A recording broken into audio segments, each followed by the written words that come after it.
The operating room smelled like burnt copper and desperation. Blood had pooled where it shouldn't, the monitors were screaming in overlapping tones, and the man on the table had maybe 4 minutes before his heart gave out entirely. Every trained surgeon in that room was frozen. Every resident had gone pale, and the woman who saved his life was a nurse nobody had bothered to learn the name of. She stepped forward without permission, without hesitation, and without a single word of explanation.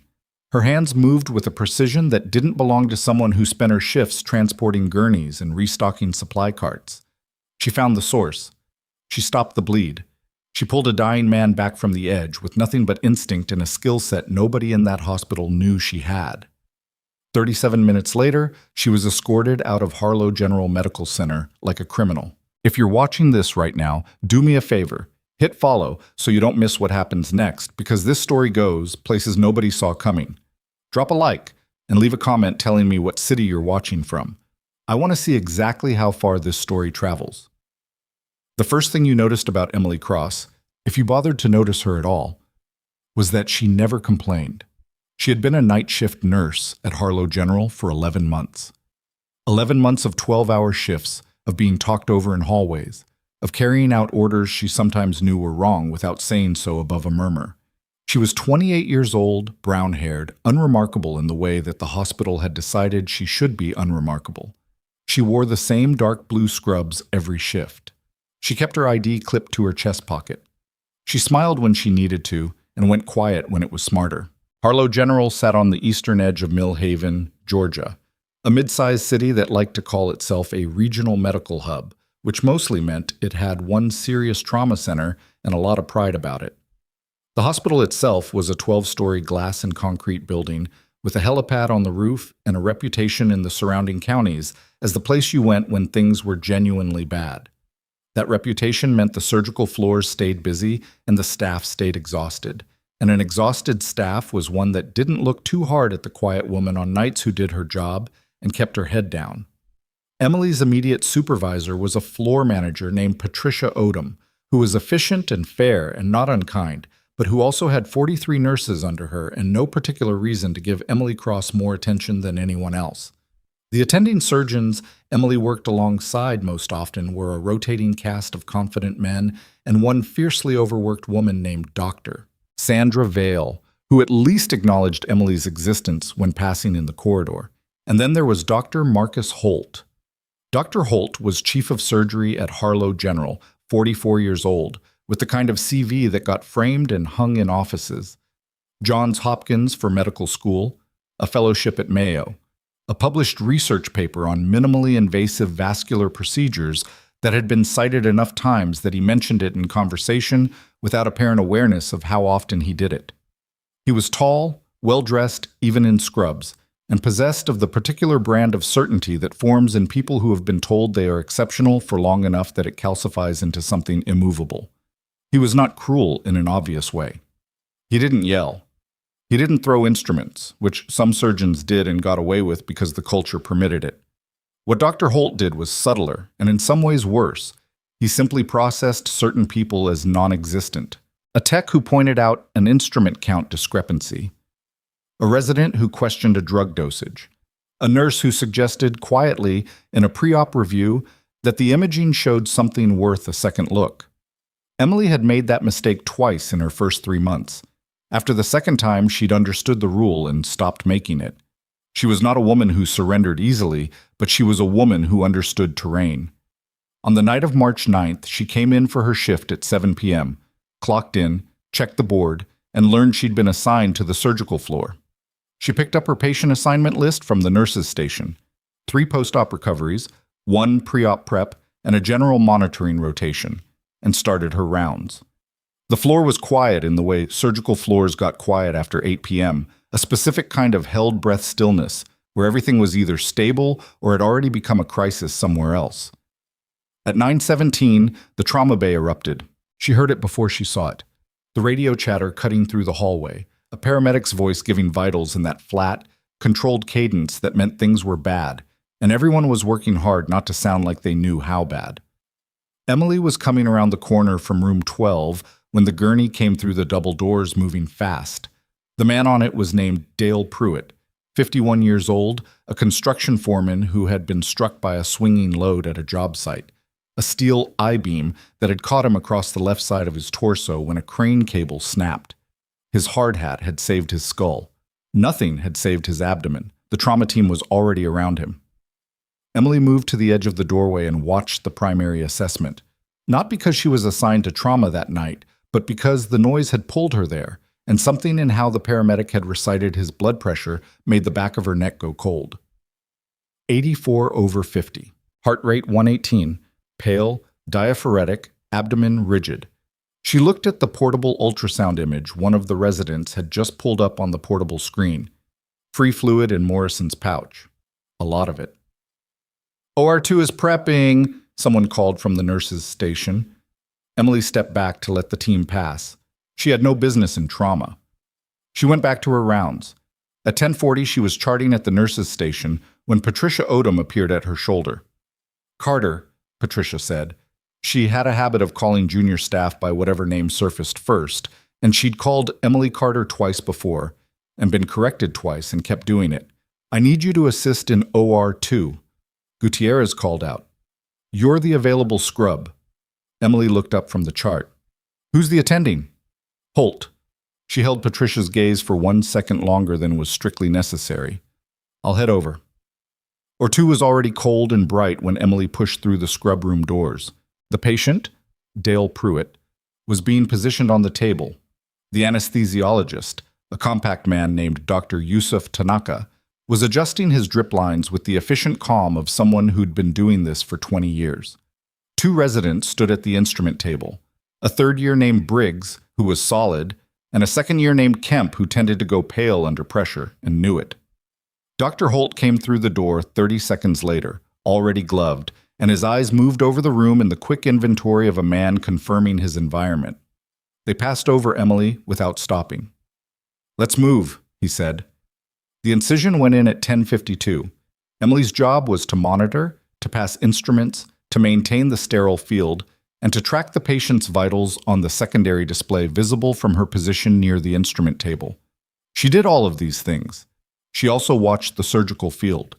The liver was the problem. She'd known it from the ultrasound image. A severe laceration to the right lobe, likely grade 3 or 4, with active arterial bleeding that was being temporarily managed by the clamp the resident Briggs was holding. The question was how Holt would address the primary hemorrhage, whether he'd go after the hepatic artery directly or try to pack and compress while getting vascular control from above. He went after the artery. Emily watched the approach and felt the first cold drop of certainty form in her stomach. The anatomy was presenting unusually. The hepatic artery's branching pattern was sitting 2 centimeters off from where it typically would be, likely due to the traumatic displacement from the impact. It happened. It was the kind of thing you caught if you were looking for it, and you were looking for it if you'd seen it before. Pressure's 100/62, Dr. Tanaka said. Stable for now. Holt made his move toward the primary vessel. Emily said quietly, Dr. Holt. He didn't look up. The arterial branch is displaced. I think it's tracking about 2 centimeters inferior to the expected position. The room went very still in the way that rooms went still when a nurse spoke during a procedure without being addressed. Kemp kept his eyes on the field. Briggs didn't move. Tanaka's gaze flicked up briefly over his mask. Holt said, without looking at her, Thank you, nurse. His tone meant, stop talking. She stopped talking. He continued the approach. At 11:13, the hemorrhage changed character. What had been a controlled arterial bleed became something else. The pressure in the field dropped. The bright arterial color spread too fast and too wide, and Tanaka's voice lost its calm for exactly 1 syllable before he recovered it. Pressure's dropping, 68/40. Suction, Holt said. The suction couldn't keep pace. I've lost visualization, Holt said. It was the first thing he'd said that wasn't a command, and it landed in the room differently than a command would have. Kemp made a small sound that wasn't quite a word. Briggs said tightly, I'm losing the clamp position. Maintain it, Holt said. I can't. The field is... Pressure is 51/38, Tanaka said. We are moving toward cardiac territory. I need something. Emily stepped forward. She didn't ask. She moved from the instrument position to the left side of the table, picked up a second suction wand from the sterile field, and began clearing the hemorrhage from the area inferior to where Holt was working, not the area he was focused on, 2 centimeters below it. "What are you—" Holt started. "There," Emily said. Not loudly, just clearly. She had the suction positioned and the displaced branch was visible now, pumping against the suction field, identifiable. There was a half-second pause that felt longer. Then Briggs said, "She's right. I can see it." Holt saw it too. He had to. The anatomy was right there, clear under the suction field Emily was maintaining. He repositioned. His hands moved to the correct location, 2 centimeters inferior, exactly where she'd said, and the clamp went on the correct vessel, and the hemorrhage slowed and then stopped with the specific sudden quiet of a crisis being resolved. "Pressure climbing," Tanaka said, and this time there was something in his voice that wasn't quite relief, but was adjacent to it. 74/50, 80/52, continuing. Nobody said anything for 40 seconds. Then Holt said, in a tone that was flat and controlled, and completely without acknowledgement of what had just happened, "Get her out of my OR." Emily set the suction wand down on the instrument tray with a small, precise click and stepped back. "Dr. Holt," Tanaka began, "she is not assigned to this procedure. She interfered with the sterile field. Get her out." Briggs looked at Emily. Emily looked at Briggs for exactly 1 second, and then she turned and walked toward the OR door. Her hands were steady. Her breathing was even. The door opened, and the cold scrub room air hit her face, and she stood at the sink and began the process of removing her gloves. Through the small window in the OR door, she could see Dr. Tanaka watching her. He didn't look away until she did. By midnight, the formal notice had been drafted. Emily sat in the small administrative office off the main nursing corridor, while Patricia Odom stood across the desk, looking at something between uncomfortable and exhausted. The document in front of Emily cited unauthorized participation in a sterile surgical procedure, failure to remain within assigned duties, and conduct disruptive to the clinical team. It was a suspension notice, effective immediately, pending a conduct review. "Patricia," Emily said. "Emily, I don't have latitude here. When a chief of surgery files an immediate incident report, he lost visualization on a displaced hepatic artery and would have gone another 90 seconds into the wrong quadrant before the patient arrested. I cleared the field so he could see the correct branch." Patricia's expression moved through several things quickly. "I know that's what you believe happened." Emily looked at her. "It's what happened. The anesthesiologist's notes will be reviewed. Everything will be reviewed in the conduct process. But tonight, I need you to sign this and leave." A pause. "Yes." Emily looked at the document. She looked at the pen Patricia was holding out. She thought about the man on the table whose heart was still beating because somebody had cleared 2 inches of blood from the right piece of anatomy at the right second. She thought about a lot of things in a very short span of time. She took the pen. She signed.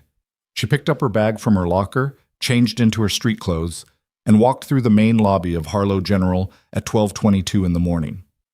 The security desk gave her a sympathetic look. She didn't stop. The night air outside was cold for March in Georgia, that specific late winter chill that felt like the season hadn't decided yet. She stood at the top of the entrance steps for a moment and looked out at the parking structure and the yellow glow of the street lamps and the quiet of an institutional campus after midnight. Then she walked toward the bus stop on Harlow Boulevard. She had gone approximately half a block when her phone rang. She looked at the screen. Unknown number, but a prefix she recognized. A military exchange. She had not received a call from a number like that in over 2 years. She stopped walking. She looked at the screen for 3 full seconds. She answered. "Corporal Cross." The voice was male, professional, and familiar in a way that touched something she had put away carefully. "This is Sergeant First Class Donahue. I'm calling on behalf of Colonel Webb.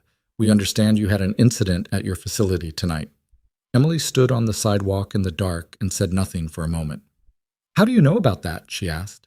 "The patient who came in tonight is Dale Pruitt. He's flagged in our system. He's a contractor who worked support logistics for an overseas program. When a notification went to his next of kin, it also generated a flag. Routine protocol. A pause. The colonel would like to know your situation. Emily looked back at the lit entrance of Harlow General. Through the glass lobby doors, she could see the main desk, the elevator banks, the corridor that led toward the surgical floors. My situation, she said quietly, is that I've just been suspended. Yes, ma'am. Another pause, shorter. The colonel anticipated that. He's asking whether you'd like him to make a call. The bus stop was 30 feet ahead with its orange plastic bench and its shelter and its fluorescent light that buzzed slightly. Emily had taken this bus home 36 times. She knew exactly when it ran. She said, "Tell the colonel I'll call him back." She hung up and kept walking to the bus stop. She sat down on the bench. The buzz of the fluorescent overhead was the only sound on the street. She was still sitting there 8 minutes later when a dark SUV with government plates pulled up to the curb in front of the hospital. And then another, and then a third. She watched from the bus stop as the doors opened and uniformed figures moved toward the hospital entrance with the unhurried certainty of people who were not asking permission to be anywhere. Her bus appeared at the far end of Harlow Boulevard, headlights cutting through the dark, running exactly on schedule. Emily Cross did not get on it. She stood up from the bench, not fast, not dramatically. She simply stood, the way a person stands when they've made a decision that doesn't require much ceremony, and she watched the 3 SUVs sitting in front of Harlow General's main entrance with their engines still running, exhaust curling in the cold Georgia air, and she walked back toward the hospital. Not because anyone had told her to, not because the phone call had changed anything about the fact that she had signed a suspension notice 40 minutes ago. She walked back because whatever those vehicles represented, it was connected to her, and she had spent 11 months being someone who waited for things to happen, and she was done with that particular posture for the night. The lobby doors slid open when she reached them. The security guard at the front desk, a heavy-set man named Gerald, who had always been decent to her, looked up and then looked at her with the specific expression of someone who wasn't sure which version of protocol applied to this situation. "Ms. Cross," he said, "I thought you—" "Who are they?" she asked, nodding toward the corridor where the uniformed figures had gone. "I don't—" "They went straight to administration. Didn't sign in. I called up to the supervisor, but—" He stopped. "Ma'am, you've been suspended. I'm not supposed to—" "Gerald." She said it quietly, and something in how she said it made him pause. "I'm not going upstairs. I'm just going to wait." He looked at her for a moment. Then he looked at the camera in the corner of the lobby. Then he looked back at her and said nothing, which was its own kind of answer. She sat down in one of the lobby chairs and waited. But the administrative wing on the 4th floor of Harlow General was not a place that typically saw activity after midnight. It was a corridor of closed doors and frosted glass panels, and the particular institutional quiet of spaces designed for paperwork rather than crisis. The carpet was a neutral gray. The lighting was the kind of even fluorescent brightness that made everyone look slightly unwell. Patricia Odom was standing in the corridor when the elevator opened and 4 individuals walked out. She had been called up by the night supervisor, who had been called by the security desk, who had been called by the parking attendant who'd watched 3 government vehicles pull into the no parking zone at the main entrance without any apparent concern for the sign. 2 of the 4 were in military uniform. Army, Patricia recognized the branch insignia, if not the specific rank markers. 1 was in civilian clothes, but carried himself in a way that suggested the civilian clothes were recent and somewhat reluctant. The 4th was a woman in her 40s, sharp-faced, in a dark blazer who was already pulling out credentials before Patricia could form a question. "I'm Special Investigator Carla Marsh, Office of the Inspector General, Department of Defense," the woman said. "Is there a conference room available?" Patricia stared at her. "It's 12:30 in the morning." "Yes," Marsh said. "Is there a conference room available?" Pashket. Dr. Marcus Holt got the call at 12:47. He was still in the hospital. He rarely left immediately after a major case, which was one of the things people said about him that was actually true and actually a virtue. He was in his office on the 3rd floor, reviewing the operative note he'd dictated, when his cell phone rang and the number was the hospital administrator on call. The administrator on call was a man named Steve Beaumont, who was 61 years old, had been in hospital administration for 30 years, and had a very particular tone of voice he used when something had happened that exceeded his authority to manage alone. He was using that tone now. "Marcus, I need you in the fourth-floor conference room. Now, please." Holt set down his pen. "I'm in the middle of—" "Now, Marcus." He came upstairs to find Patricia Odom standing in the corridor looking at the conference room door with the expression of someone watching a controlled demolition that they had been told not to interfere with. Through the frosted glass panel, he could see shapes moving and the blue gleam of a laptop screen. "What is this?" he said. "I don't know exactly," Patricia said. "Military, DOD, I think. They've been in there for 20 minutes. They don't have authority over a civilian hospital incident." "Dr. Holt." Patricia turned to look at him, and something in her face stopped him. She was not a woman who unnerved easily. He'd known her for 6 years, and she had a steadiness he'd always taken for granted. She looked unsettled. "They asked for the surgical records from OR2 tonight, and they asked for your personnel file." A beat. "My personnel file." "Yes." He looked at the conference room door. He looked at it for a longer moment than he intended to, and in that moment something shifted behind his face. Not guilt exactly, but the particular alertness of a man who is doing rapid inventory on what might be in a file he hadn't thought about in a while. He knocked on the conference room door and opened it without waiting for an answer.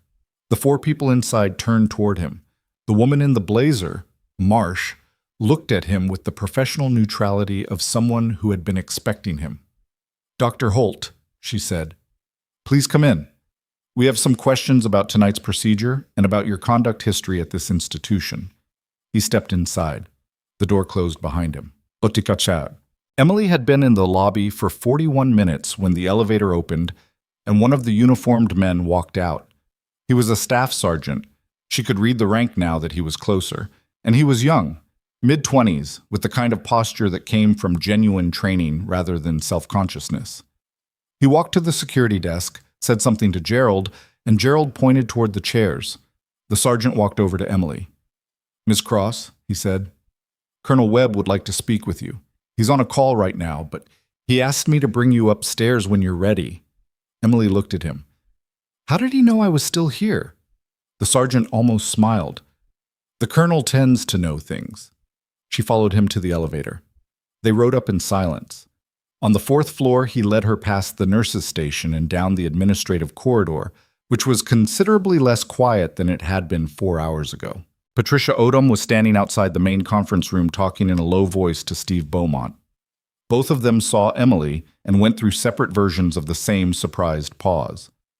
"Emily," Patricia said, "what are you— You're not supposed to be— She's with us," the sergeant said, and kept walking. He stopped at a smaller conference room at the end of the corridor, the one used for patient-family consultations, and opened the door. Inside, a man in his mid-50s was sitting at the table with a phone pressed to his ear, a laptop open in front of him, and the look of someone managing 3 things at once without apparent difficulty. He was in uniform, and his rank insignia said Colonel, and he had a scar running from his left jaw down to his collar that Emily recognized because she had been in the room when he received it. He looked up when she entered. He held up one finger, "Wait," and said into the phone, "I need that records request expedited, tonight." "Yes, I understand what tonight means, and I'm telling you I need it tonight." He paused, listening. "Good." He hung up. He looked at Emily Cross for a moment without speaking. "You look tired," he said finally. "It's been a long shift," she said. "Sit down, Cross." She sat. The sergeant closed the door and took up a position near it, which was a thing soldiers did when they were technically in the room but intended to be furniture. Colonel Daniel Webb had been Emily's CO during her last operational deployment, a forward surgical support attachment in a theater she was not going to name in a hospital conference room in Millhaven, Georgia at 1 a.m. He had been a lieutenant colonel then. He had taken a piece of shrapnel to the left side of his neck during an extraction that had gone sideways, and Emily had packed that wound with her hands while someone else drove, and the world outside the vehicle was very loud. She had not seen him since her discharge. "Tell me what happened tonight," he said. "Operational version, no filler," she told him. It took 4 minutes. He listened without interrupting, which was one of the things she remembered about him. He actually listened, which was rarer than it should have been. When she finished, he was quiet for a moment. "The patient," he said. "Dale Pruitt." "Yes." "You know what his connection is to our programs?" The sergeant said logistics contractor. "That's accurate as far as it goes."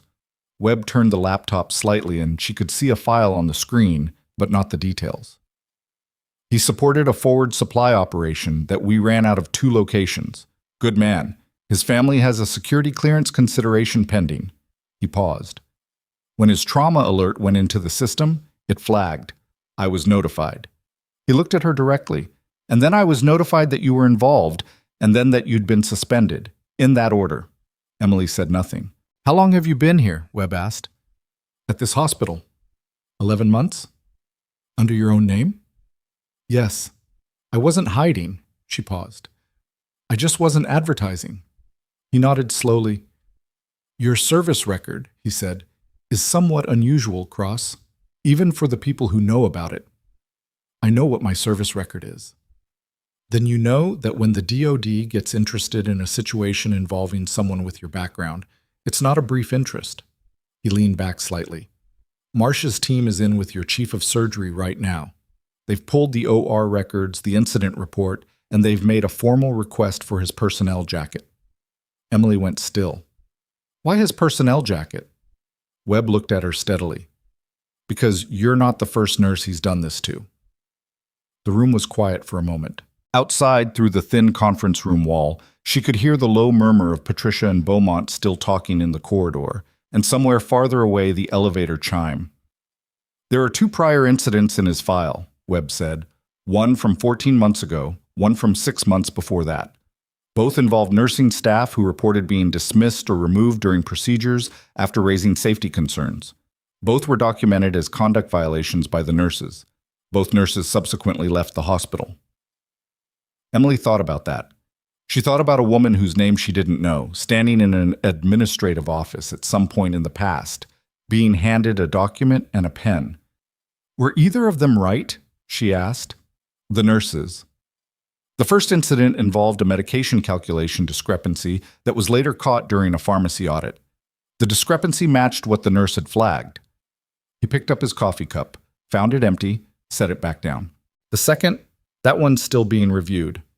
And nobody connected them. Nobody who had authority to act connected them. HR filed them separately. His department head at the time did a performance review that described him as occasionally difficult to collaborate with and rated him highly on surgical outcomes. Webb's voice didn't editorialize. He just said the facts, which was more damning than editorializing would have been. Hospital administration tends to protect high-billing surgeons. Emily sat with that for a moment. "So why is DoD involved? That's a hospital personnel matter." "It is," Webb said, "except that Dale Pruitt's survival has implications for a security review his family is involved in, and the fact that a DoD-connected individual nearly died because a chief of surgery dismissed a qualified medical professional's assessment and then had her removed. That creates a different kind of interest." He paused.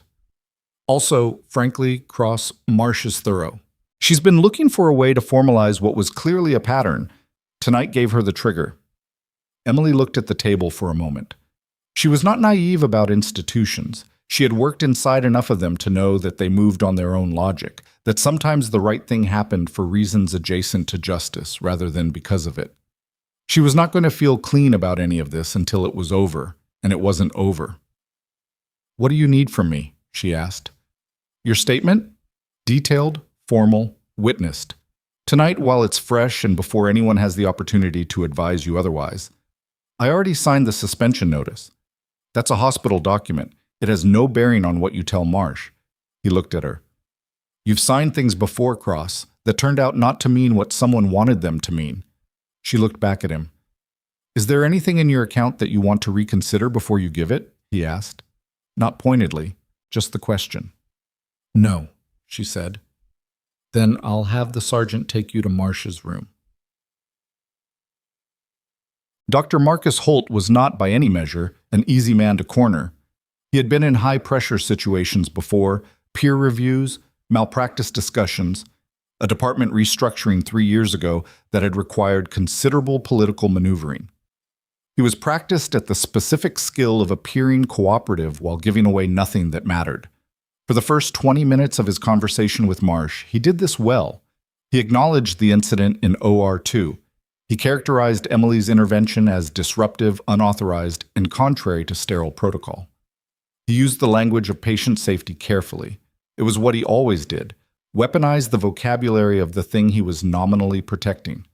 He said he had taken action in the interest of the procedure's integrity. Marsh listened. She took notes on her laptop. She didn't interrupt. Then she opened a different file. "Dr. Holt," she said, "I want to ask you about an incident from 14 months ago involving a nurse named Deborah Ayers." And that was when Holt understood that this conversation was not what he had assumed it was. He asked for the hospital's legal counsel. Marsh told him that was entirely his right, and that legal counsel would be available in the morning, and that they could continue this conversation then. She said it pleasantly, in a tone that made clear she had all the time in the world, and he had the opposite. He stayed. Not because he wanted to, because leaving would look like something, and looking like something was worse than staying. So he sat across from Carla Marsh while one of the uniformed officers placed 3 printed documents on the table in front of him. The incident report from 14 months ago, the pharmacy audit that had caught the discrepancy Deborah Ayers had flagged, and a timeline showing the gap between those 2 events and the space where correction should have occurred but hadn't. "The audit findings were forwarded to your department head at the time," Marsh said. "Doctor." She consulted her notes. "Dr. Fallon, who is now retired. The findings recommended a review of your preoperative medication authorization practices. That review appears never to have been conducted. I wasn't aware of those findings. Dr. Fallon's email records suggest otherwise." She turned her laptop to show him a string of messages. This one, in particular, from 16 months ago. He looked at the email. He looked at it for a specific number of seconds. "I may have received that," he said. "I handle a significant volume of correspondence." Marsh looked at him. She had the patience of someone who does this professionally and has heard every version of this particular answer. "Tonight," she said, returning to the core matter, "a patient was at extreme risk of cardiac arrest. A nurse with specific relevant expertise identified the correct anatomical variant causing the hemorrhage and intervened. The patient survived. You then filed an incident report characterizing her actions as disruptive and had her removed from the facility." She paused. "The anesthesiologist's contemporaneous notes, which we've already obtained, describe the intervention differently. Tanaka's notes are his perspective.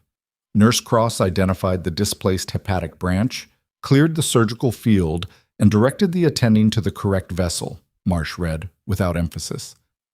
"Hemorrhage arrested within 40 seconds of her intervention." She closed the laptop. That's a direct quote from the note he filed at 11:58 tonight, before he had any reason to believe it would become relevant to anything beyond the standard OR record. Holt was quiet. "I'd like to ask you," Marsh said, "about the nature of your decision to file the incident report."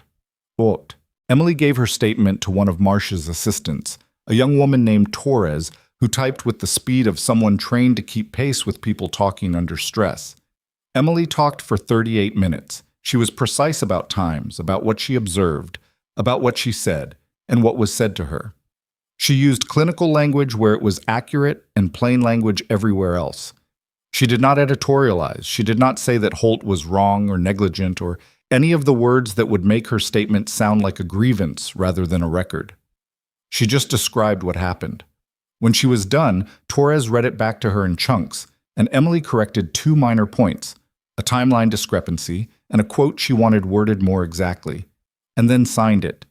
It was 2:17 in the morning. She went to the small kitchen adjacent to the nurse's lounge and made herself a cup of coffee from the communal machine, which produced something that tasted like very sincere effort and not much else. She drank it standing up. Patricia Odom found her there. The floor manager stood in the doorway for a moment before saying anything. She looked tired in a specific way. Not the physical tired of a long shift, but the tired of someone whose model of a situation has been revised several times in one night and is still being revised. "How long did you know?" Patricia asked. "About his history." "I didn't." Not specifically. Emily looked at her coffee. I knew he'd done it to me twice in my first 3 months. I assumed I wasn't the only one. Patricia leaned against the doorframe. Deborah Ayers was one of my nurses, she said. Before I had this floor. She was good. She left because... She stopped. The official story was that she wanted to pursue other opportunities. And the unofficial story? She told me when she was cleaning out her locker that she'd been made to feel like she didn't belong there. Patricia's voice was flat, in the way voices got flat when someone was controlling what they were feeling. I didn't push. I should have pushed. Emily said nothing. The investigator came and asked me whether I had observed anything concerning about Dr. Holt's conduct, Patricia said. In my 6 years of working on floors he operated on. What did you tell her? Patricia looked at the floor for a moment. I told her I had a list. Something in Emily's chest shifted slightly. Not relief, exactly. The word for it wasn't clean enough to be relief. Patricia, she said, for what it's worth, you called me in tonight. You didn't have to put me in that OR. I needed a scrub, Patricia said. Gutierrez called out. I know. A pause. Patricia looked at her with something complicated. I didn't know what you were going to do. Neither did I, Emily said. That wasn't entirely true, but it was true enough. At 3 a.m., Steve Beaumont knocked on the door of the small conference room where Colonel Webb was still working and asked, with the careful diplomacy of a man who had just spent 2 hours learning things about his institution that he wished he didn't know, what exactly the Department of Defense's interest was in all of this. Webb told him. He told him about Dale Pruitt, about the security review, about the flag in the system, and then he told him about Emily Cross, and about what Emily Cross's service record contained. He did this not because Beaumont had any authority over the military's involvement, but because Webb was a practical man who understood that a hospital administrator who felt informed was more useful than one who felt blindsided, and because the next 24 hours were going to require Beaumont to make decisions that would shape what this situation became. Beaumont listened. He sat in the chair across from Webb, and he listened, and when Webb was done, Beaumont was quiet for a long moment. She's been here 11 months, Beaumont said. Night shifts. Yes. And nobody... He stopped. Nobody looked at her record when she was hired? Her civilian nursing credentials are current and genuine. She didn't conceal anything. There was simply nothing in her application that specified her military background in detail, and nobody asked. Webb's voice was even. People see what they expect to see. Beaumont sat with that.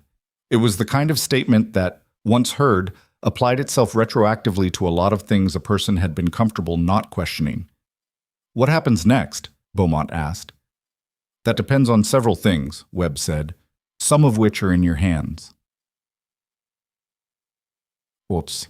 The sun was beginning to suggest itself at the edge of the sky, not yet visible, but present in the way light shifted from pure black to a gray that had the memory of color in it. When Emily finally went back to the lobby, she sat in the same chair she'd been in before. The security desk had changed shifts. Gerald was gone, replaced by a young woman Emily didn't know, who glanced at her once and returned to her desk. Emily was tired. Not the acute tired of a hard shift, but the deeper tired that came from operating in a heightened state for too many hours. The kind of tired where your hands felt slightly distant from your body, and your thoughts moved through a substance thicker than usual. She had given her statement. She had talked to Colonel Webb for another 40 minutes about things that were going to take weeks to resolve. She had drunk the terrible communal coffee and watched the administrative corridor empty and fill and empty again as Marsh's team cycled through. She had not gone home, though she could have. Nobody had stopped her. She was still sitting there when Dr. Yusuf Tanaka came through the lobby at 5:40 in the morning. He was in civilian clothes. He'd clearly gone home and come back, which meant he'd been called, or he'd come back on his own. He saw Emily from 20 feet away and walked directly to her without the hesitation most people would have had. He sat down in the chair next to her. He said, "How are you doing?" "I've been better," she said. "How's the patient?" "Stable. He came through the night well. His pressure's been solid since about 2 a.m. He looked at the lobby doors. I filed my notes at 11:58. I know you know that. I wanted you to know I didn't wait until I knew which way it was going. She looked at him. I knew the minute it was over, he said. What you'd done and what was going to happen because of it. I thought about it for 6 minutes, which I know is too long, and then I wrote exactly what I saw. Thank you, she said. Don't thank me for writing the truth. He said it mildly, without self-righteousness. That's a low bar. They sat for a moment in the lobby, quiet. Can I ask you something? Tanaka said. You don't have to answer. Go ahead. Before this, before here. He chose his words carefully. Where did you learn to do what you did tonight? The way you moved? The way you identified the vessel? I've worked with surgical nurses for 22 years, and I've never seen a civilian scrub do that. Emily looked at the glass doors, at the gray blue of the early morning pressing against them from outside. I wasn't always a civilian, she said. He didn't press. He just nodded, and the way people nodded when an answer explained everything and left questions they understood were not theirs to ask. They sat in silence for another minute. Then Tanaka's pager went off. He looked at it, stood. That's the floor. He looked at her. I have to go. Go, she said. He started toward the elevator. He got 6 steps and then stopped and turned back. Emily. She looked at him. For whatever it matters, and I know it might not matter much right now, most of the people who worked with you tonight know exactly what happened in that room. He paused. Holt doesn't speak for all of us. He turned and walked to the elevator, and she watched him go. The lobby was quiet again. The glass doors showed a sky that was moving toward something. Not daylight yet, but the idea of daylight, the color before the color. Her phone buzzed. She looked at it. A text from Colonel Webb. Marsh has requested a formal hold on your suspension pending investigation. Beaumont will have paperwork by 8 a.m. You should know, there's something else in Holt's file. Something we didn't anticipate. Marsh will brief you at 7. Emily read it twice. She looked up from the phone at the lobby, at the empty chairs, at the early morning stillness of a hospital between one crisis and whatever came next. Something we didn't anticipate. She set the phone on her knee and thought about that phrase for a long time. Outside, the glass doors began to fill with light, and somewhere on the 4th floor, behind a frosted glass panel in a small conference room, Carla Marsh was sitting in front of a laptop that contained a file with Dr. Marcus Holt's name on it, and she had just opened a section she hadn't opened yet, and her expression had shifted from professional neutrality to something considerably quieter and more specific. Emily didn't know that yet. She was sitting in the lobby watching the sky change. But at 6:58 in the morning, the elevator opened, and Marsh walked directly toward her, and the expression on the investigator's face was the expression of someone carrying information that is going to change the shape of something. Ms. Cross, she said, I think you need to see what we found. Emily followed Marsh to the elevator without asking where they were going. The investigator hadn't offered anything beyond those 7 words and her expression, and both were enough. They rode up to the 4th floor in silence. Marsh was the kind of person who didn't fill quiet with noise, which Emily had already observed and which she found, in the way of recognizing a trait you share, faintly reassuring. The conference room was different than it had been at 2 in the morning. The second uniformed officer was gone. Torres, the assistant who had taken Emily's statement, was still there, but she was standing rather than sitting, and her laptop was open to a document that she closed when they came in. Colonel Webb was already in the room. He was standing near the window with his arms crossed, and the specific expression of a man who has been briefed on something and is still deciding how he feels about it. Marsh sat down. She opened her laptop and turned it so Emily could see the screen from across the table. Sit, she said. Emily sat. On the screen was a document with a Department of Defense header and a case number in the upper right corner. Below it, a name Emily didn't recognize, Captain Aldrich Souza, United States Army Medical Corps, retired, and a date from 4 years ago. Before I show you this, Marsh said, I need to know something. In your service record, there's a reference to an incident during your last deployment, an internal review, a recommendation that was submitted and then withdrawn. She paused. Were you aware that the recommendation was withdrawn? Emily looked at the screen. Yes. Were you told why? I was told it was a procedural issue, that the paperwork hadn't been routed correctly and the review period had lapsed. Marsh held her gaze. That wasn't the reason. The room was quiet. Tell me, Emily said. Marsh turned the laptop back toward herself and pulled up a second document alongside the first. Captain Aldrich Sousa was the medical officer who submitted the initial review of your recommendation. He was also, at the time, serving on a joint evaluation board that was reviewing a separate matter, a procurement irregularity involving medical equipment contracts. She looked up.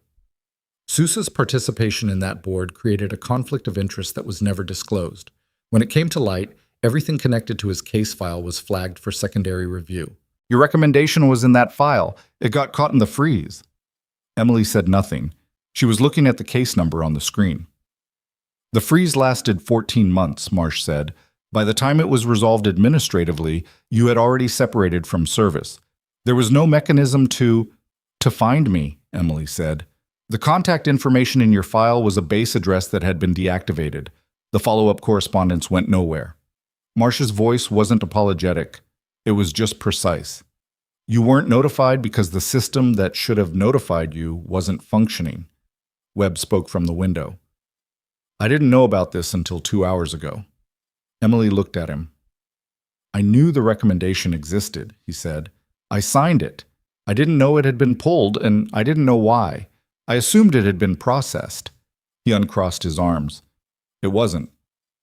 She understood what they were telling her. She understood the full shape of it, not just the bureaucratic failure, but the specific texture of it, the way a thing can be taken from you not through malice, but through the compounding of ordinary institutional dysfunction, and how you'd never know because nobody would think to tell you, and how you'd spend 2 years working night shifts in a hospital where people talked over you and assumed you were exactly what you appeared to be. What was in the recommendation? She asked. She knew, but she wanted to hear it said. Webb answered, Commendation for exceptional performance under fire, a formal citation for the extraction on March 3rd, and a recommendation for the combat medical badge with distinction and a promotion review. He paused. All of it pending. All of it sitting in a frozen case file for 14 months and then buried in administrative backlog for another 10. She sat with that. I'm telling you this, Marsh said, not because it changes the investigation into Holt. It doesn't. Those are entirely separate matters. I'm telling you because it is directly relevant to who you are in this building, and because what I'm about to ask you to do today is going to require you to stand up in a formal setting and be who you actually are, not who this hospital decided you were. Emily looked at her. What are you asking me to do? Holt's conduct review is being moved to a formal board, Marsh said. Today. Beaumont agreed to convene an emergency session because the DOD interest accelerates the timeline, and because 2 of the 3 other incidents in Holt's file are serious enough that waiting creates liability exposure for the hospital. The board convenes at 10 a.m. She paused. We need you present, not just your written statement, you. I'm suspended. The suspension is stayed pending investigation. That's already in writing. Marsh picked up a folder from the table and slid it across. That's Beaumont's signature on the bottom. Emily looked at the folder but didn't open it. There's something else, Marsh said. Of course there is, Emily said. The investigator almost smiled. Holt has already contacted private legal counsel. He'll have a representative at the board. His attorney has indicated he intends to challenge the validity of your statement on the grounds that you were acting outside your scope of practice and that your intervention constitutes the actual safety violation. He's going to argue that I caused the problem. He's going to argue that your unauthorized entry into the surgical field created a disruption that could have worsened the patient's condition, and that any positive outcome was despite your interference, not because of it. Emily was quiet for a moment. And Dr. Tanaka's notes? Will be submitted, but Tanaka's notes describe what he observed. They don't establish your qualifications to have done what you did. Holt's attorney will argue that a floor nurse acting outside protocol is a safety issue regardless of outcome. Marsh looked at her steadily. That argument fails the moment your actual background is on the table, but putting it on the table means talking about things that I understand you've chosen not to discuss. The window behind Webb showed a sky that had gone fully light now. the pale, washed-out blue of a Georgia morning that hadn't warmed yet. A pigeon moved across the ledge outside and was gone. Emily thought about the 11 months of invisibility she'd chosen. She thought about the specific comfort of being nobody, of not being looked at. She thought about Deborah Ayres cleaning out her locker while Patricia Odom didn't push. She thought about the other nurse, the second incident, the one still under review, whose name she didn't know and whose version of this story she'd never hear. She thought about Dale Pruitt in the ICU 2 floors up, pressure stable, alive. "All right," she said. The Emergency Conduct Board convened in the hospital's main administrative conference room at 10:04, delayed by 4 minutes because Holt's attorney, a woman named Sandra Pellegrino, who arrived in a gray suit and immediately rearranged her chair to face the room rather than the board, a subtle territorial move, had objected to the composition of the panel and needed to be told twice that the panel composition was not her decision. The board had 5 members: Steve Beaumont in the chair, the hospital's chief medical officer, Dr. Renata Osei, a patient safety officer named Dwight Furlow, who had the weary look of someone who had seen this scenario play out before, a representative from the hospital's credentialing committee, and, at Marsh's request and Beaumont's agreement, a retired military trauma surgeon named Dr. James Kettner, who had been reached at 6 in the morning and had driven 90 minutes to be there, which told Emily something about what Webb had said to him. Emily sat on one side of the room with Torres beside her, and Colonel Webb positioned one seat back, present as a witness, not a party, which was a distinction that nonetheless made Pellegrino look at him with the specific displeasure of someone who understands a power dynamic without being able to formally object to it. Holt sat across from her. He was in a suit rather than scrubs, which was the first time Emily had seen him out of surgical wear, and the suit was the right choice for someone trying to present a particular version of themselves to a formal board. But he looked like a man who had been awake for too long and had been talking to lawyers since 3 in the morning, which eroded some of the effect. He didn't look at her when he came in. He looked at the board. Beaumont opened the session, established the scope. The incident of March 9th, the pattern of prior incidents, the question of Doctor, Holt's conduct, and the suspension of Nurse Cross, and then turned it over to the patient safety officer to present the factual record. Furlow walked through the OR2 timeline with the methodical thoroughness of someone who had built this kind of documentation before and knew exactly where the pressure points were. He read from the anesthesiologist's notes without commenting on them. He read from the incident report Holt had filed. He put both documents on the shared screen at the front of the room without editorializing, and the contrast between them was loud enough without any commentary. Holt's attorney moved quickly. She characterized the intervention as a violation of sterile protocol, challenged the relevance of the anesthesiologist's subjective characterization, and filed a formal objection to the presence of a DOD investigator at what she termed a private personnel matter. Marsh said from her position along the wall, "The DOD interest derives from the involvement of a program-affiliated contractor as the patient. The review of Dr. Holt's conduct record was triggered by that interest. The presence of my team is appropriate." Beaumont said, "Objection noted and overruled. Continue." Pellegrino continued. She built her argument competently. The scope of practice issue was her best material, and she knew it, and she worked it carefully, establishing that the hospital's nursing protocols were clear about the boundaries of non-surgical nursing staff during sterile procedures, and that regardless of outcome, a violation of those protocols was a disciplinary matter.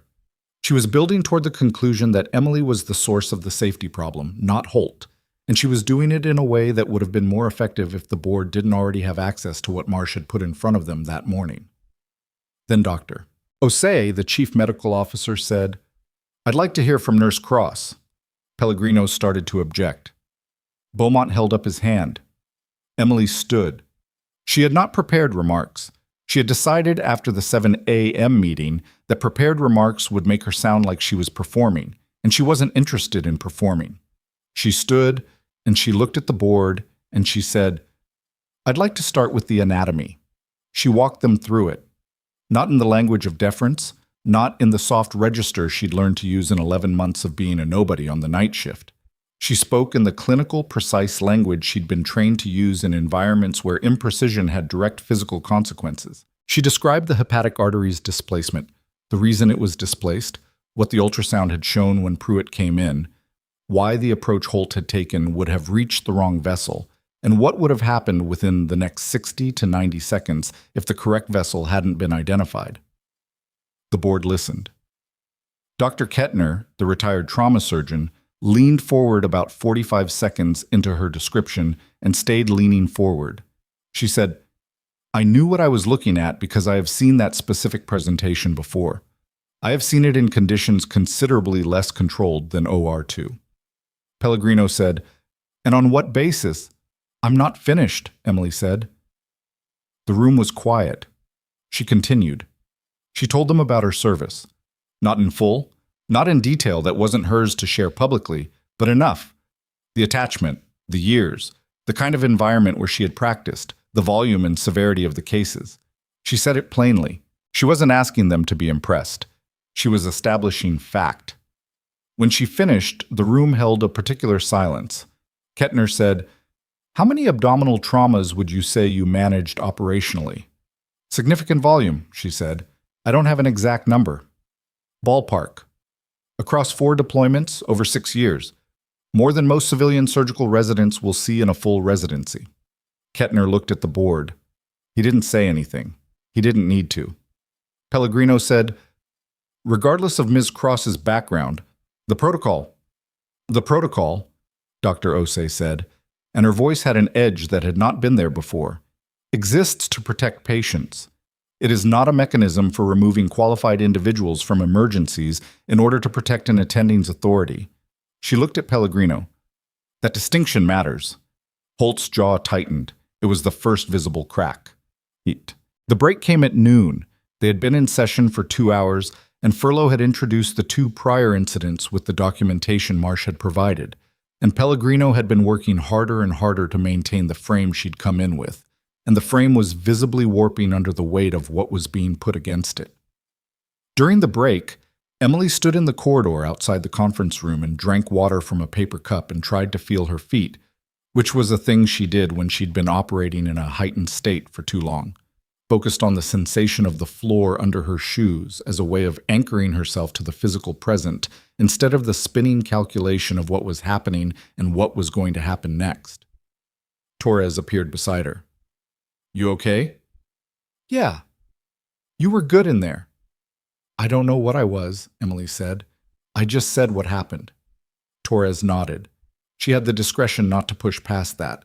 Webb came out of the conference room and stood a few feet away, and for a moment they just occupied the same stretch of corridor. Then he said quietly, "Pellegrino is going to try a different angle in the second session. She's going to argue that the DOD investigation creates a conflict of interest, that Marsh's involvement was to protect the military's interest in the patient's survival, not to conduct an objective review of Holt. Is that going to work? No, but it'll take time to dismiss, and it'll muddy the record enough that Holt can point to it in an appeal." He looked at the conference room door. "Marsh is ready for it." Emily finished her water and crushed the cup. "There's something I want to ask you." "Go ahead." "The recommendation, the citation, the promotion review. What happens to it now?" Webb looked at her directly. "Marsh's office has flagged it for expedited review. Given that the freeze was an administrative error, there's a process from—" "I'm not asking about the process," she said. "I'm asking what happens to it." He held her gaze for a moment. "It gets processed, formally, the way it should have been 4 years ago." She nodded. She wasn't sure how she felt about that. She'd spent 4 years arranging herself around the absence of it, and she'd gotten good at the arrangement, good at the smallness, good at being Emily Cross, night shift, nobody. And now the architecture of that smallness was being dismantled in a conference room while she stood in the corridor drinking water from a paper cup, and she didn't know yet what she was going to be when it was done. "Marsh wants you back inside in 5, Webb said. The second session went where Webb had predicted. Pellegrino raised the conflict of interest argument in the 3rd minute, and Marsh addressed it in the methodical, documentation-heavy way she addressed everything.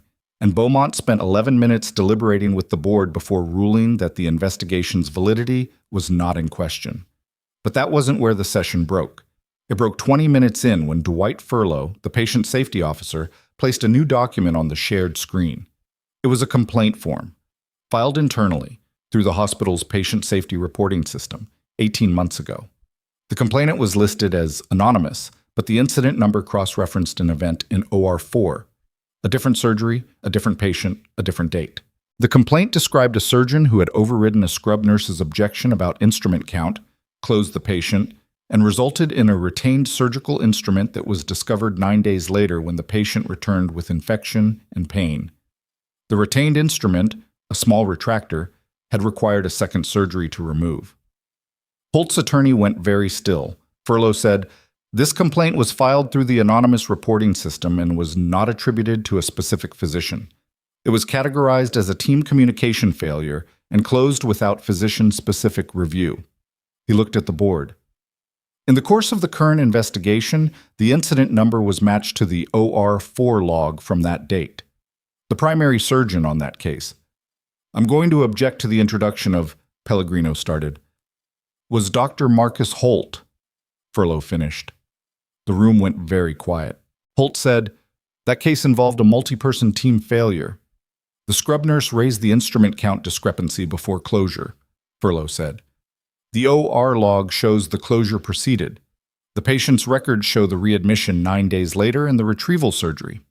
He looked at Holt with the particular steadiness of a man whose job it was to be unmoved by the discomfort he was creating. "That's the sequence of events." Pellegrino was composing something. Emily could see her working through her options in real time, not panicking but recalculating, which was what skilled attorneys did when a piece of evidence arrived that they hadn't known to prepare for. What Pellegrino hadn't had time to prepare for was what happened next. Beaumont said, The patient was readmitted, underwent a second procedure, was discharged, and filed a complaint with the hospital's patient relations department 4 months after the readmission," Furlow said. "That complaint was settled." He clicked to the next document on the screen. "For $87,000, paid from the hospital's malpractice reserve." He said the number in exactly the same tone he'd said everything else, which somehow made it worse. Osei said, "Was Dr. Holt informed of the settlement?" "He was not named in the settlement, standard practice when the complaint is filed against the institution rather than a specific physician." Furlow paused. "But administration was aware of the connection. The settlement approval would have gone through the same administrative chain that reviewed Dr. Holt's performance evaluations." Beaumont's face had gone through several things in the past 3 minutes. He had been in hospital administration for 30 years, and that meant he understood exactly what Furlow was describing. A pattern that the institution had been managing quietly, settling around the edges, containing, in the way that institutions manage things when the cost of containment was lower than the cost of confrontation. He understood it because he was part of the institution that had been doing it. Holt said, "I want it on record that I dispute the characterization." "Your dispute is noted," Beaumont said.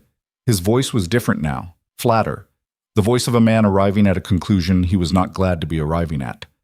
"We'll take a 15-minute recess." He stood, and the board stood, and the room broke apart into smaller conversations, and Emily watched Marcus Holt sit at the table after everyone else had stood, and she watched his attorney lean toward him and say something in a low voice, and she watched his face while his attorney spoke. He was looking at the settlement document still on the shared screen. $87,000. The number that proved the institution had known and managed and continued. He looked up and his eyes went to Emily. And for the first time in 11 months of working in his hospital, Marcus Holt looked at Emily Cross and actually saw her. She held his gaze. She didn't look away, and she didn't perform anything. Not triumph, not anger, not the relief she would have expected to feel. She was just there, looking back, steady in the way she'd been trained to be steady, in the way you got steady when you'd spent enough time in situations where steadiness was the difference between bad outcomes and worse ones. The board was returning from the corridor. Beaumont was coming back through the door, and behind him was a figure Emily hadn't seen this morning. A tall man in his late 50s, in a well-cut suit, who walked in behind Beaumont and placed himself along the wall in a position that was quiet but definitive. Torres, beside Emily, said in a low voice, "Who is that?" Emily didn't know. But she watched Marsh cross the room toward the man, and she watched them exchange 4 quiet words. and she watched Marsh's expression shift with the specific micro-movement of someone receiving information that changes the geometry of what they're working on. Then Marsh looked across the room at Emily, and in her eyes was something that wasn't quite alarm and wasn't quite urgency, but was somewhere in the territory between the two. The board was seated. Beaumont called the session back to order, and Marsh said, "Before we continue, there's been a development." The man along the wall was named Theodore Graves, and he was the regional director of the hospital system that owned Harlow General.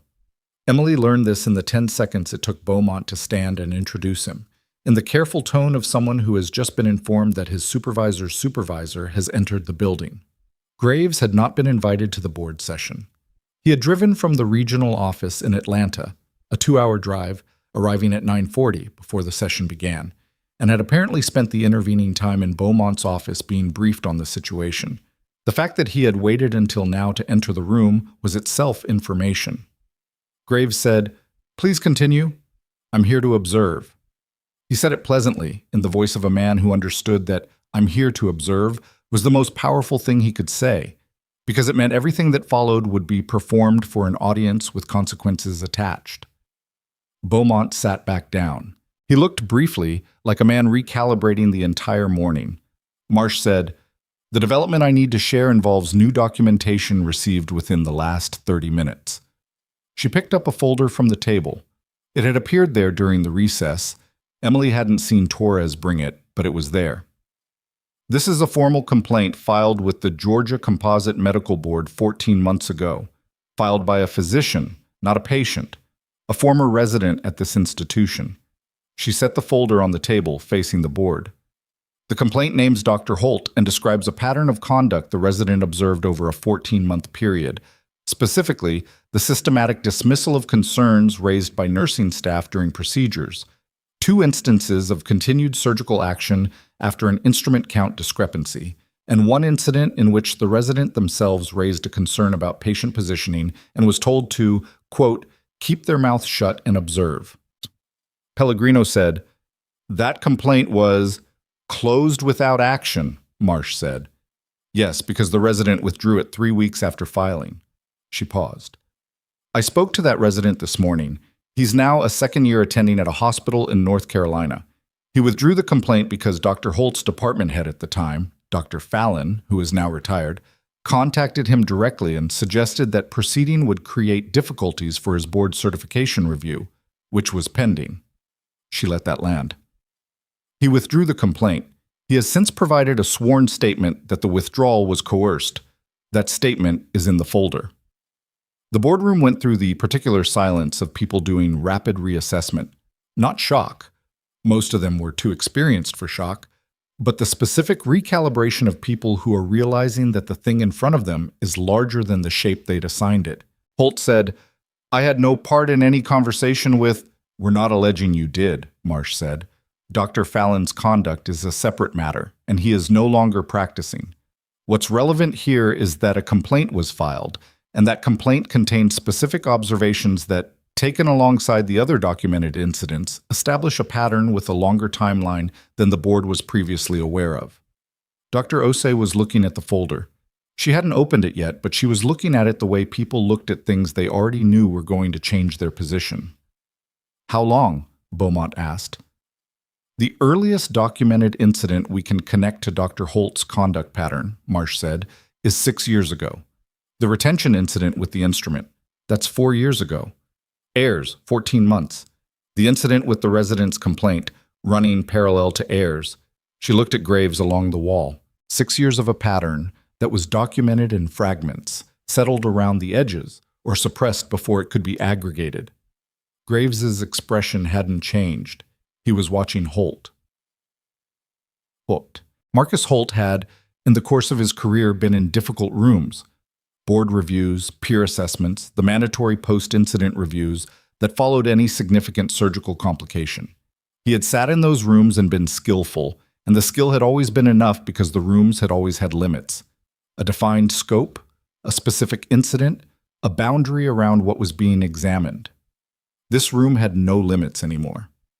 He understood that sitting across from a board that was now holding documentation spanning 6 years Documentation that connected things that had always existed in separate containers, separate files, separate institutional memories. He understood it the way you understood terrain changing under you, not in a metaphorical sense, but in the immediate physical sense of a man whose footing was gone and who had not yet hit the ground. Pellegrino was still working. He gave her credit for that. She was good at her job, and she kept working even when the ground was moving. She raised the chain of custody on the new documents. She challenged the residency complaint on the basis that a withdrawn complaint had no evidentiary standing in a personnel review. She argued that the pattern Marsh was describing was constructed retroactively, that each incident had been handled through its appropriate institutional channel at the time, and that the aggregation of closed matters didn't constitute new evidence of misconduct. Dr. Kettner, the retired trauma surgeon, waited until Pellegrino finished and then said, "Counselor, I want to ask you something directly." Pellegrino looked at him. "Of course." A scrub nurse raises an instrument count discrepancy before closure. The surgeon proceeds. The patient requires a second surgery to retrieve a retained instrument. He looked at her steadily. "In what world is that a team communication failure?" Pellegrino said, "The OR functions as a team, and accountability and I've been in operating rooms for 30 years, Kettner said. "I want to hear your answer." A pause. Pellegrino said, "The complexity of surgical environments means that individual accountability must be assessed in context." "The instrument count is the surgeon's responsibility," Kettner said. "That's not context dependent. That's not a team issue." The nurse flagged it. The surgeon closed. He turned back to the board. "That's not a communication failure. That's a unilateral decision by a surgeon to proceed against the objection of a team member, resulting in patient harm." He paused. "The question this board should be asking is not whether a pattern exists. It's how a pattern this clear persisted for 6 years in a credentialed institution." He looked at Beaumont when he said it. Not accusingly, just clearly. Beaumont looked at the table. That was the moment, not dramatic, not loud, when the shape of the hearing changed for the last time, because Kettner had done the thing that the careful procedural language of the morning had been circling around. He'd said the plain thing, and once the plain thing is said in a formal room, it's very hard to argue around. Chete. Emily had been watching Holt for 2 hours. She wasn't doing it intentionally. It was simply that her position in the room meant he was in her sightline, and she was the kind of person who noticed things in the periphery. She had watched him do what competent, practiced people did when a formal proceeding went against them. He had maintained a surface, professional composure, appropriate reactions, the performance of a man who was wronged rather than exposed. The surface held until Kettner's question.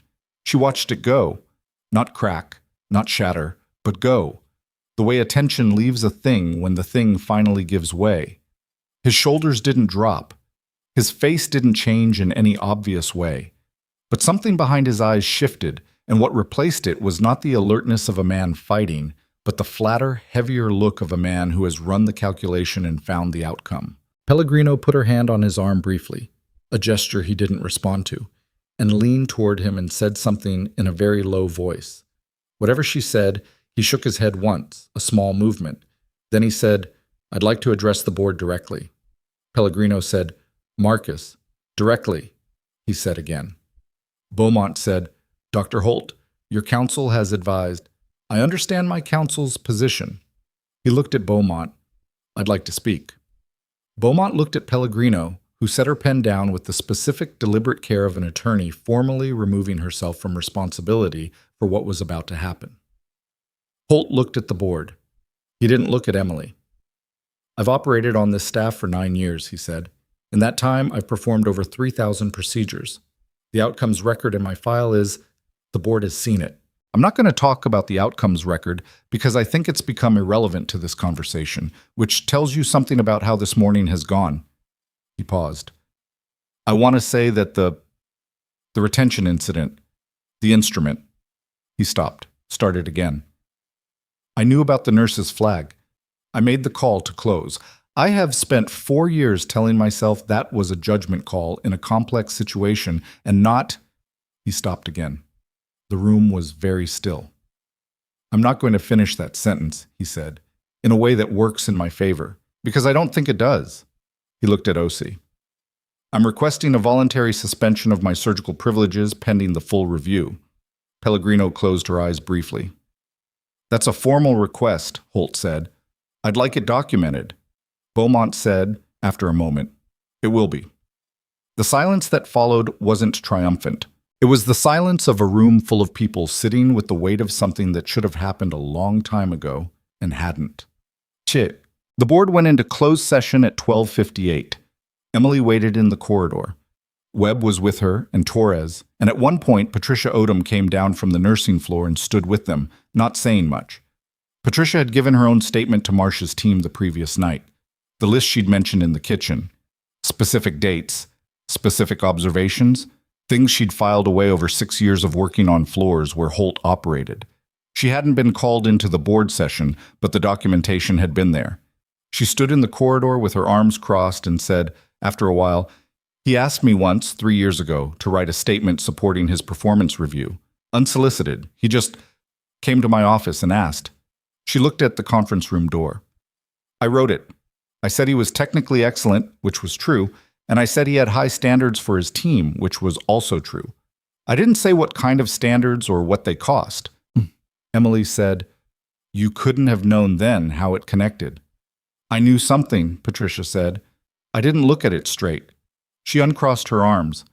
I looked at it sideways and called it nuance. That was the most honest thing Emily had heard anyone say all morning, and she didn't know what to do with it except sit with it.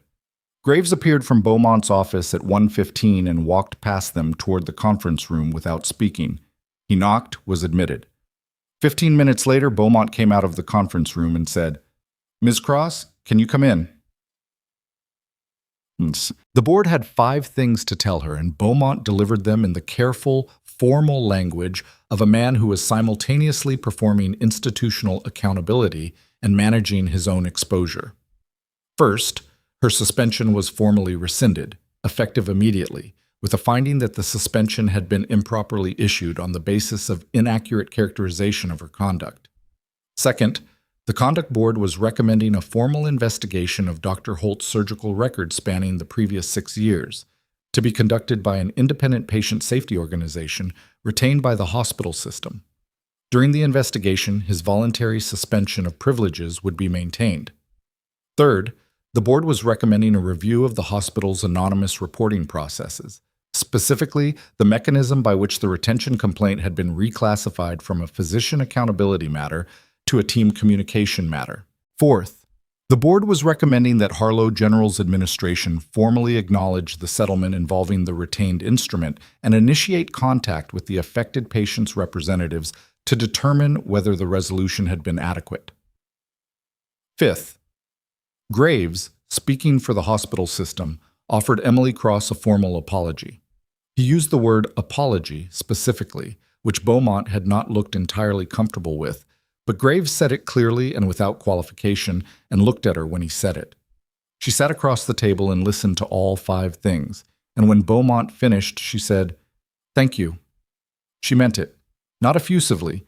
She wasn't in the business of effusion, but genuinely, the way you meant it when something you'd stopped expecting happened and you hadn't quite rearranged yourself yet to contain it. Then she said, "The nurses who left, Ayers and the other one, will their records be corrected?" Beaumont said, "That will be part of the review." "That's not an answer." He held her gaze. "Yes," he said. "Their records will be corrected." She nodded. Yeah, she found Dr. Tanaka on the 4th floor, outside the ICU where Dale Pruitt was being monitored. He was reviewing a chart, and when he saw her coming down the corridor, his posture shifted slightly. Not surprised exactly, but recalibrated, a man adjusting to a changed landscape. "How'd it go?" he asked. "Suspension rescinded. Holt suspended voluntarily. 6-year independent review of his record." She said it flat, like a report. "It went." Tanaka looked at his chart for a moment. "Voluntary," he said. He asked to address the board directly and then requested it himself. He set the chart down. "How are you?" "Tired," she said. "How's Pruitt?" "Good. Really good, actually. His pressure's been stable all morning. The resident did his 8 a.m. check and called me because the numbers were so clean he wanted someone to confirm he was reading them right. He paused. He wants to talk to you. Pruitt? He's been asking since 6 a.m. who the nurse was. His wife is here. She's been asking too. He looked at her. You don't have to. He doesn't know your name yet. She thought about that for a moment, about the specific privacy of being unknown to the person you'd helped, how it was clean, in a way, uncomplicated. She had grown comfortable with uncomplicated. Room, she said. 6, Tanaka said. Dale Pruitt was a large man made smaller by the ICU bed, the monitoring equipment, the particular diminishment of serious illness. He was awake, and his color was better than it had any right to be 12 hours out of the surgery Emily had watched from the instrument table. His wife, a woman in her early 50s named Kay, with the reddened eyes of someone who had spent the night being afraid, was in the chair beside him. Emily stood in the doorway. Pruitt looked at her. Something crossed his face. Recognition without information. The look of a person who knows they are looking at someone important to them without knowing why yet. You the nurse? He asked. His voice was rough from the intubation. His hands, she noticed, were rough in a different way. A working man's hands, knuckled and calloused, lying on the hospital blanket in the unguarded way of someone whose body has been through something and hasn't gotten the news yet that it survived. Yes, she said. Tanaka told me... He stopped, reorganized. He told me there was a nurse, that the surgery was... He stopped again. His wife put her hand on his forearm. You don't have to, Emily said. No, He looked at her directly. I got 3 kids. Youngest is 9. I needed to know who. He said it without performance. Just the plain statement of a man whose reason for needing to know was self-explanatory. Emily stood in the doorway of the ICU room and looked at Dale Pruitt and his wife and the monitoring equipment and the pale morning light coming through the window, and she felt something move in her that wasn't clean and wasn't simple, and wasn't the kind of thing that resolved neatly. It was the specific weight of knowing that what she'd done in that operating room had a 9-year-old in it somewhere, a youngest child who didn't know how close they'd come to a different kind of morning, and it was also the weight of 11 months of being nobody and being told she was nobody and having held on to what she knew she was when there was no external confirmation of it anywhere. She couldn't explain all of that to Dale Pruitt. She didn't try. I'm glad you're doing well, she said. Get some rest. She turned to go. Wait, Pruitt said. She turned back. What's your name? He asked. She paused for 1 second. Emily Cross, she said. He looked at her. He looked at her the way people looked when they were committing something to memory that they intended to keep. Thank you, Emily Cross, he said. Dumb. She was in the stairwell. She'd taken the stairs because she needed the physical movement and the corridor had too many people in it, when her phone rang. The number was Marcia's direct line, which Torres had given her that morning. She answered. Cross, Marsh said. Where are you? Stairwell, 3rd floor. I need you to come back up. Something's developed with the Holt file. A pause. It's not about tonight. It's older. Emily stopped on the landing between 3 and 4. How old? 7 years, Marsh said. There's a case from his previous hospital, Meridian West, in Savannah. He was on staff there for 2 years before Harlow. He left after a peer review, which is not unusual. Surgeons move. Another pause. Except that the peer review was triggered by a patient complaint, and the complaint described a situation that it's specific enough that I need you to read it. What kind of situation? A nurse raised a concern during a procedure. A significant concern. The surgeon continued. Marcia's voice was controlled in the way voices got controlled when the person was managing how they delivered information. The patient didn't survive. The stairwell was very quiet. The concrete walls and the fluorescent overheads and the slight institutional smell of it. Emily stood on the landing and looked at the stairs going down. And this was buried, she said. It wasn't a question. The peer review closed with a finding of system-level contributing factors and a recommendation for team communication training. The surgeon was not individually cited. A pause. He left Meridian West 3 months later. Harlow hired him. Emily thought about Deborah Ayers cleaning out her locker, the nurse at Meridian West whose name she didn't know, raising a concern during a procedure and being dismissed, a patient who didn't get to walk out. When you say the nurse raised a concern, Emily said, what was the concern? Marsh said, the same category as yours, a surgical landmark, the identification of the correct anatomy. And he didn't listen. No, Marsh said, he didn't listen. Emily stood on the landing for a moment longer. I'll be up in 2 minutes, she said. She hung up and looked at the stairs. She thought about what Marsh had just told her and what it meant, not just for Holt, not just for the board review, but for the specific terrible arithmetic of it. 7 years. A patient at Meridian West. 2 nurses before her at Harlow. How many moments, stretched across how many operating rooms, where someone had said the right thing and been told they weren't worth listening to, and the cost of that had been paid by people who were on a table and had no idea what was happening above them. She started up the stairs. On the 4th floor landing, she pushed through the door and walked back toward the administrative corridor, and she was 10 feet from Marsh's conference room when the door to Beaumont's office opened and Graves came out, and he had a phone pressed to his ear, and his expression had changed from the controlled observer she'd watched all morning to something considerably more focused. He saw her and lowered the phone. Ms. Cross, he said, I was about to have someone find you. He paused. I've just been on with our legal team. In light of what Investigator Marsh has shared about the Meridian West case, we're going to need to widen the scope of what we're doing here significantly. He looked at her with the directness of a man making a rapid decision. The board's findings from this morning are still valid, but there's a process question now about what Harlow's administration knew when they hired him. Emily looked at him. Specifically, Graves said, whether the peer review documentation from Meridian West was requested as part of the credentialing process, and if it was, what was done with it. And if it was requested, Emily said slowly, and they saw what was in it. Graves looked at her steadily. Yes, he said, if they saw what was in it. The corridor was quiet around them. Through the frosted glass of the conference room, Emily could see Marsh's figure moving, could see the blue light of the laptop screen. Then this isn't just about Holt, Emily said. No, Graves said. It's not.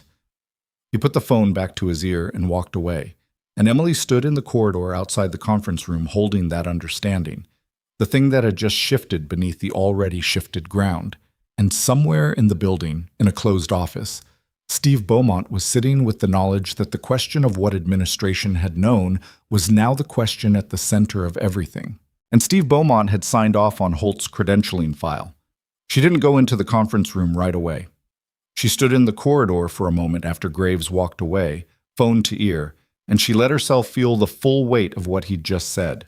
Not the institutional implications, those were coming whether she felt them or not, but the human weight.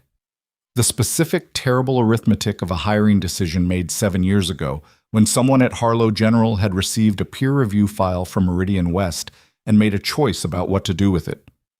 The patient at Meridian West had a name somewhere, had a family, had a moment in an operating room where a nurse said the right thing and the wrong person made the final call, and the cost of that call was permanent and irreversible in a way that no board finding, no independent review, no formal apology could reach. Emily stood with that for exactly as long as she could afford to stand with it. Then she pushed the conference room door open and went in. Marsh had 3 documents spread across the table. The Meridian West peer review was in the center, 12 pages, dense with the specific bureaucratic language of institutional self-protection, the kind of writing that said serious things in ways designed to sound like nothing much was being said at all. Beside it was the original patient complaint, which had not been written in bureaucratic language at all. It had been written by a woman named Frances Prudhomme, 43 years old at the time of filing, who had lost her husband on a table at Meridian West during what was supposed to be a routine bowel resection, and who had written, in plain, furious language, exactly what the surgical nurse had flagged, and exactly what the surgeon had done, and exactly what had happened next. Emily read it standing up. She read it twice. "The nurse who raised the concern," she said. "Is she still practicing?" "She left medicine entirely," Marsh said. "About a year after the incident. She's in Missouri now. I've been in contact with her through a representative." She paused. "She's willing to provide a statement. After 7 years. She's been waiting for someone to ask." Marsh said it without editorializing, but the fact was its own indictment. Torres was pulling up the credentialing file on her laptop. Harlow General's internal record of Marcus Holt's hiring process, the documents collected and reviewed when he joined the staff 6 years ago. It was a thick file. Credentialing files always were. Licenses, certifications, board verifications, malpractice history, reference letters, peer review records from prior institutions. The request for peer review documentation was sent to Meridian West on March 14th, 6 years ago, Torres said, reading from the screen. Meridian West responded on March 29th. She scrolled. The response is in the file. It references the peer review process and states that Dr. Holt's privileges were in good standing at the time of his departure. Which was technically accurate, Marsh said. His privileges hadn't been formally revoked. He left voluntarily before the peer review concluded with any physician-specific finding. So the letter was true, Emily said. The letter was constructed to be technically true. Marsh looked at her. The peer review document itself, the full document, was not included in what Meridian West sent to Harlow. Only the summary letter. Did Harlow request the full document? Torres scrolled further. She looked at the screen for a moment. There's no record of a follow-up request. The room was quiet. They got a letter that said his privileges were in good standing, Emily said, and they stopped there. That's what the file shows. Marsh closed the folder. Now, whether that was negligence or something more deliberate depends on what Beaumont's file shows about who reviewed the credentialing package and what notes they left. She looked at Emily steadily. Graves's legal team is pulling that right now. Beaumont signed the final credentialing approval. That's documented. What we don't know yet is whether he reviewed the full package or signed off on a summary. Emily thought about Beaumont's face during the board session, the specific expression of a man arriving at conclusions he didn't want.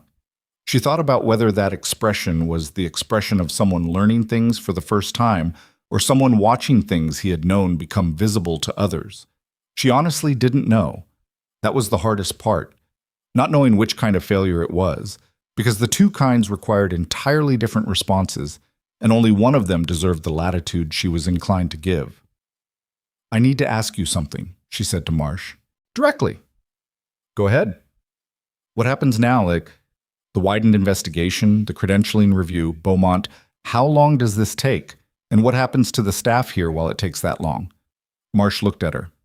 That's 2 questions. Answer them both. The investigation timeline depends on cooperation and document access. If the hospital system cooperates fully, which, given that Graves is involved and Graves appears to understand the liability exposure, I'd estimate 8 to 12 weeks for a preliminary finding. She paused.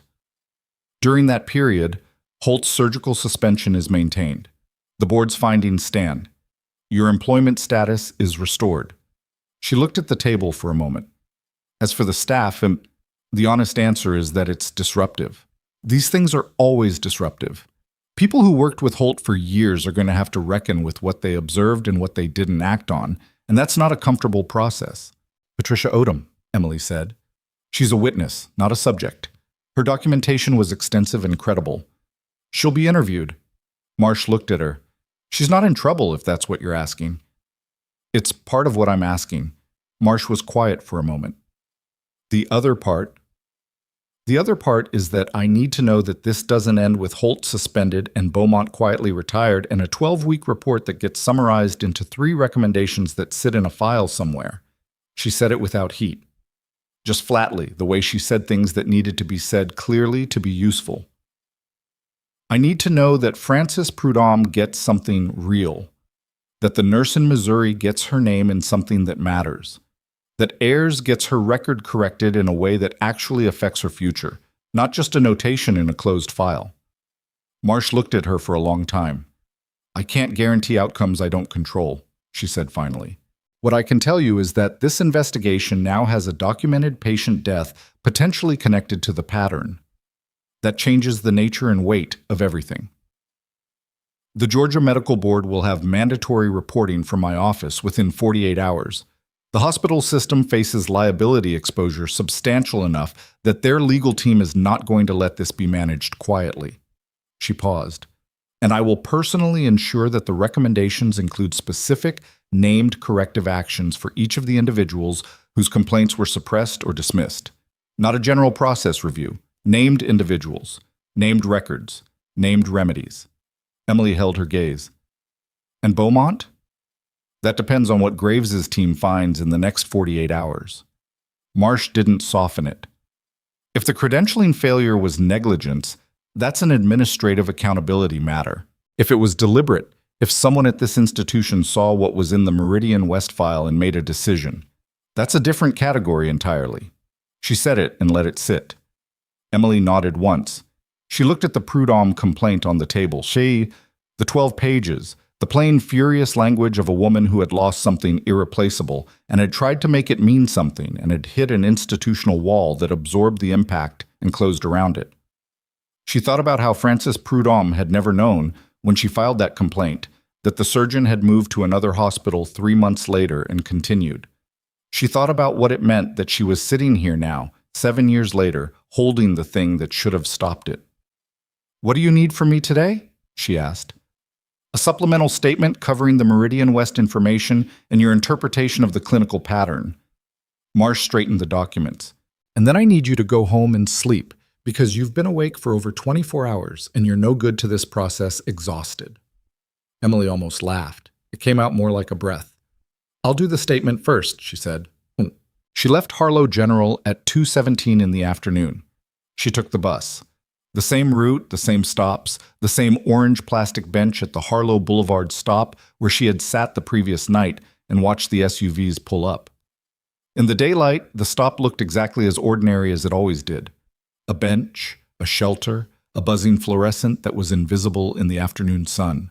She sat and waited for the 2:40 and looked at the hospital entrance across the street and tried to locate what she was feeling, which was complicated in the way that most feelings were complicated when they'd been a long time coming. She was tired. That was the layer on top of everything. The specific depleted tired of a person who had been running on adrenaline and institutional procedure for too many hours, and whose body was now presenting the bill. Under the tired was something that wasn't quite relief, because relief implied that the thing was resolved. And it wasn't resolved, not fully. Not for the people whose names were in files and whose stories had been absorbed and managed and made smaller than they should have been. Under that was something harder to name. She'd spent 4 years being the person who left the service, left the specific geography of who she had been, settled into the smallness of a night shift at a hospital where nobody looked at her too closely. She had told herself the smallness was a choice, which it partly was. But the other part of it, she could see it clearly now, from the distance of a very long night, was that the smallness had also been a way of not testing whether she was still the person she'd been. If nobody asked, she'd never have to find out. The operating room had asked, she had found out. The bus came. She got on. She slept for 11 hours. She woke at 2 in the morning to 3 missed calls from a number she didn't recognize, and a text from Webb that said, "Call me when you're up. Good news can wait." She called him at 2:14. Graves's team found something, Webb said, in the credentialing file. She sat up. "What?" "A handwritten note, in the margin of the summary letter from Meridian West. The note is in Beaumont's handwriting. His assistant confirmed it. It says F/U on peer review outcome. Hold for now." The room was dark. She sat on the edge of her bed and looked at the floor. "He knew to follow up," she said. "He noted it and didn't do it," Webb said. "That's a deliberate deferral, not an oversight. He flagged that there was a peer review process ongoing at Meridian West. He noted that he should follow up on the outcome, and then he approved the credentialing without following up." Why? Holt was being recruited. He had a strong outcomes record, a Hopkins pedigree, a Mayo fellowship, and the department needed a chief of surgery. The position had been vacant for 4 months. Webb paused. Sometimes the reason is just that someone wanted something to work out, and the note in the margin was the thing they decided not to look at directly. Emily sat with that. The specific human mediocrity of it. Not malice, not conspiracy, just a man who wanted an easy answer and chose not to follow the thread that would have complicated it. And a patient in Savannah who paid for that choice with everything. "What happens to Beaumont?" she asked. "Graves has accepted his resignation, effective end of the week." A pause. "Beaumont offered it voluntarily about an hour ago." She thought again about whether that was the expression of a man learning things for the first time. Maybe it had been both. A man who had half known, who had left the note and not followed it because he hadn't wanted to know fully, and who had spent 6 years managing the consequences of that half-knowing until the consequences became too large to manage. "Is voluntary resignation going to be enough?" she asked. "The Georgia Medical Board has mandatory reporting as of this evening," Webb said. "Marsh filed it. Beaumont's name is in the reporting. That's public record, and it follows him." Another pause. "It's not prison, Cross." "I know that's not what you're asking, but it's what I've got." She looked at the dark wall of her apartment. "I know," she said. "I know it's what you've got." "How are you?" "I slept 11 hours, she said. "I'm better." "Good." A pause. "There's something else, less complicated." She could hear something different in his voice. Not the controlled information management tone of the last 18 hours, but something slightly warmer. "The expedited review on your recommendation cleared at 6 p.m. today. The formal orders were cut tonight." She went still. "The citation is official," Webb said. "The combat medical badge with distinction is going into your service record. The promotion review, that's a longer process, but it's open and running." He paused. "I signed the original recommendation, Cross. I should have made sure it landed 4 years ago. I didn't. I'm sorry about that." She hadn't expected the apology. It was the kind of thing she'd thought she'd stopped expecting from institutions and the people who moved inside them. She sat with it for a moment and didn't know what to do with the warmth it created, which was itself a kind of feeling. The feeling of something you'd given up on arriving after you'd rearranged yourself around its absence. "Thank you," she said. "Don't thank me," he said. "It should have happened 4 years ago." "I know," she said. "Thank you anyway." About it. She went back to work on Thursday.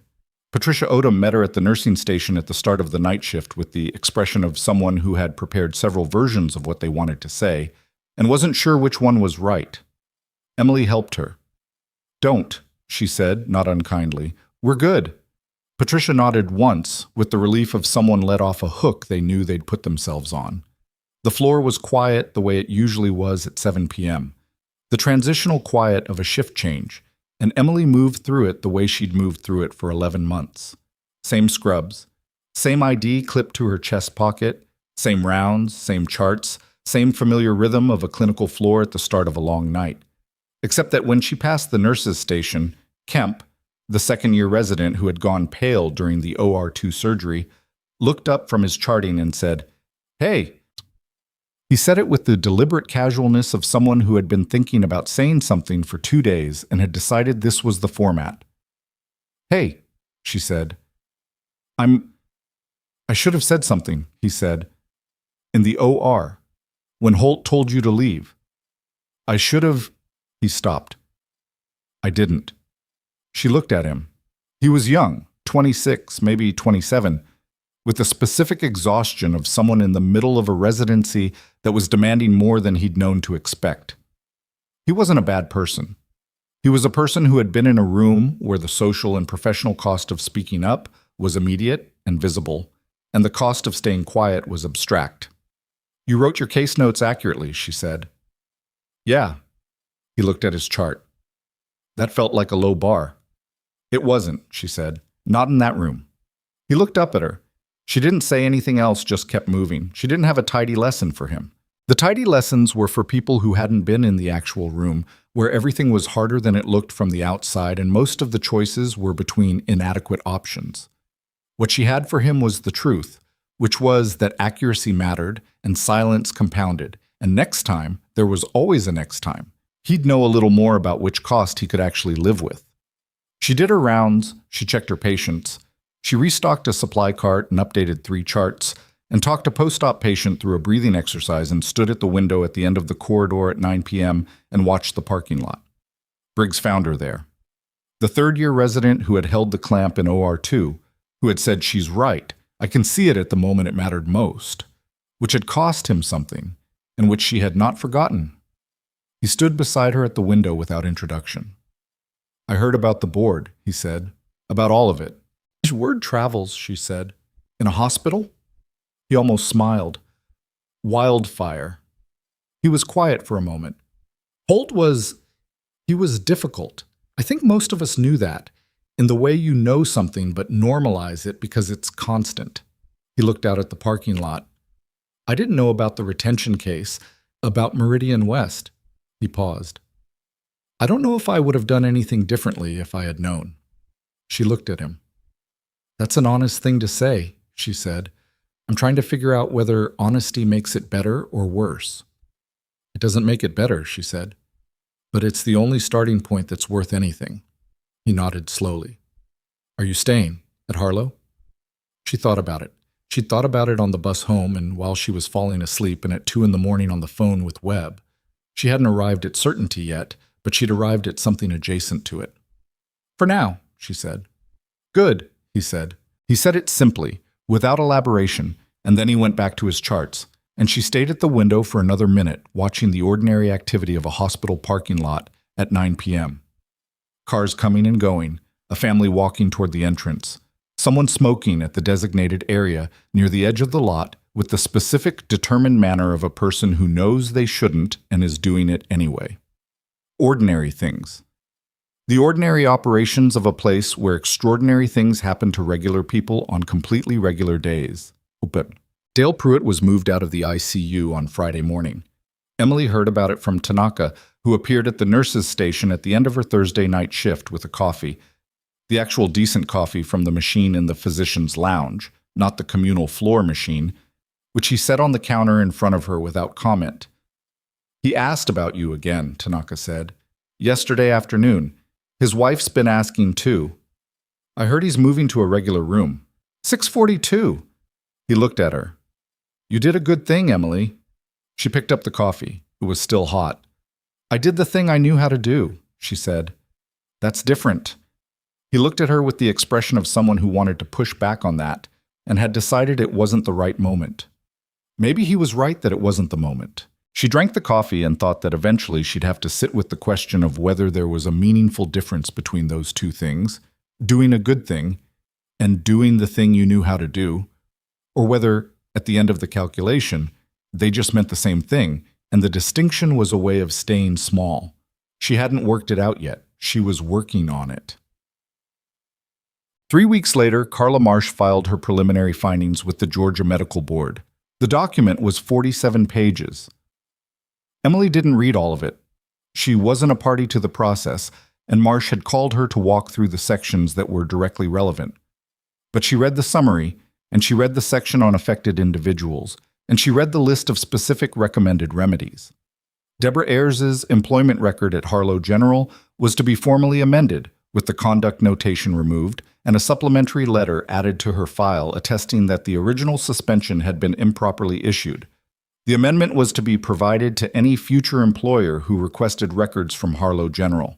The nurse at Meridian West, her name was Lorraine Tuttle, and she had spent 7 years in Missouri teaching middle school science because she had not been able to go back to a clinical environment after what had happened, received a formal written acknowledgement from the Meridian West Board that her documentation of the concern had been accurate, her conduct had been appropriate, and the institutional finding of a team communication failure had been an inaccurate characterization that had unfairly implied shared responsibility for an outcome that was not attributable to her. 7 years late. Emily thought about that. She thought about Lorraine Tuttle in a middle school classroom somewhere in Missouri, teaching kids about photosynthesis and the water cycle, and whether a formal written acknowledgement arriving 7 years after the fact was something you could do anything with. Whether you could stand in front of it and let it mean something, or whether the gap was too wide to cross. She hoped it meant something. She didn't know. Frances Prudhomme The woman who had written the complaint about her husband in plain, furious language that had been filed and absorbed and managed was notified that the Georgia Medical Board investigation had formally connected the Meridian West case to a documented pattern of physician misconduct, and that her husband's case was being reopened for review by the Medical Board's Patient Harm Division. Meridian West's parent hospital system had initiated contact with her representatives about a revised settlement. It wasn't justice in the clean sense of the word. Emily was old enough and had seen enough to know that clean justice was mostly a concept rather than an experience, that the real thing was always messier, always arrived later than it should have, always left residue. But something was being corrected. Something that had been absorbed and closed was being opened again and looked at in full light, and the people whose names had been in those files as footnotes were being named as the central figures they had always been. That was something. It wasn't everything. It was something. Well, Marcus Holt's surgical privileges were formally suspended pending the independent 6-year review. The review, conducted by a patient safety organization retained by the hospital system, would take 4 months rather than the projected 6 weeks. There was more material than initially estimated, which was itself a finding. When the review concluded, it identified 11 cases across 6 years at Harlow General, alone in which documented concerns raised by nursing or resident staff had not been acted upon, and in which the subsequent outcomes had been materially affected. Of those 11, 3 resulted in formal findings of substandard care. 1 was referred to the Georgia Medical Board for potential disciplinary action. Holt's medical license was not revoked. Emily had not expected it to be. License revocation was a high bar, requiring findings that the board was positioned to support in only the most extreme cases, and the legal process surrounding it was designed to take time. What did happen? A formal reprimand entered his permanent record, a 2-year probationary period with mandatory oversight of any future surgical practice, and a published board order that was public record and would follow him for the remainder of his career. Pellegrino released a statement saying that Dr. Holt maintained the findings were procedurally flawed and that he reserved all legal options. Emily read it in the break room on a Tuesday morning and felt something that wasn't satisfaction but was adjacent to it. The feeling of watching a structure that had been held up by silence finally stand in open air and bear its own weight. Steve Beaumont resigned as hospital administrator and was not replaced by anyone connected to the previous administrative structure. Graves brought in an interim administrator from the hospital system's regional office while a formal search was conducted. The interim administrator's first action was to commission an independent audit of Harlow General's anonymous reporting process and to establish a formal channel for nursing staff to escalate safety concerns directly to the patient safety officer, bypassing department head review. It was a structural change, small, procedural, the kind of thing that looked bureaucratic from the outside. Emily knew what it meant from the inside. 6 weeks after the board session, Colonel Webb called her. "I have something to ask you," he said, "and I want you to actually think about it before you answer." "All right." "There's a program," he said. "Joint Civilian Military. We're developing advanced trauma training protocols for forward medical teams, the kind of stuff that bridges the gap between combat medicine and civilian emergency practice. We've been building a curriculum for 2 years and we're ready to start running training rotations." He paused. "We need an instructor who knows both sides of that gap, who has genuinely operated in both environments." Another pause. "Your name came up." "My name came up," she said. "Your name was the first name I wrote down," he said. "Everything else was after." She sat with that for a moment. She was at her kitchen table in the morning light with a cup of coffee that had gone slightly cold. She thought about what Webb had said about the program, the gap between combat medicine and civilian practice, the curriculum they'd been building. She thought about Briggs in the OR, holding the clamp, going pale. She thought about Kemp and his low bar. She thought about the hundreds of people moving through medical training every year who would encounter exactly the situations she had encountered, and who might freeze or might defer or might look at the anatomy and not know what they were looking at. She thought about what she knew and what it had cost her not to use it and what it had cost others when she wasn't there to use it. "Where would I be based?" she asked. "Fort Calloway, Virginia. There's a civilian adjunct structure. You'd maintain your nursing license, your civilian credentials. It's not a return to active duty. He paused. It's a different thing. When do you need an answer? End of the week. She looked at the kitchen window. The morning was gray and mild, a Georgia spring going about its business outside. A bird moved through the yard, a mockingbird, gray and quick, settling on the fence for exactly 1 second before it was gone. I'll call you Thursday, she said. She went to see Dale Pruitt on Wednesday afternoon. He had been discharged the previous week, and she had not been able to see him before discharge because of the rotation schedule and the particular chaos of the week surrounding the board review. He'd left a message through Tanaka, which Tanaka had delivered with the discretion of a man who understood that some things needed to find their own timing. She drove to the address, a house in a residential neighborhood east of Mill Haven, a well-kept 2-story with a small yard and a truck in the driveway, and a ramp installed at the front door, which was temporary, Tanaka had told her. Pruitt would be mobile again fully in 6 to 8 weeks. The surgery had been clean, and the recovery was on pace. She knocked. Kay Pruitt answered, and her face when she saw Emily was something Emily didn't have a word for exactly. Relief and recognition, and something like the expression of a person who has been holding something carefully for a long time and has finally found the right place to set it down. He's in the back, Kay said. He'll want to see you. Pruitt was in a recliner in the back room, watching something on television that he turned off immediately when Emily appeared in the doorway. He looked better than he had in the ICU, more present, more himself, the particular animation of a man who was used to being active and was frustrated by stillness but was tolerating it because he had no other option. You came, he said. I said I would, she said. She hadn't, actually. She'd said she was glad he was doing well, and she'd left. But he'd taken it as a promise somehow, and it turned out he was right. Sit down, he said. Kay's going to bring something. You don't have to.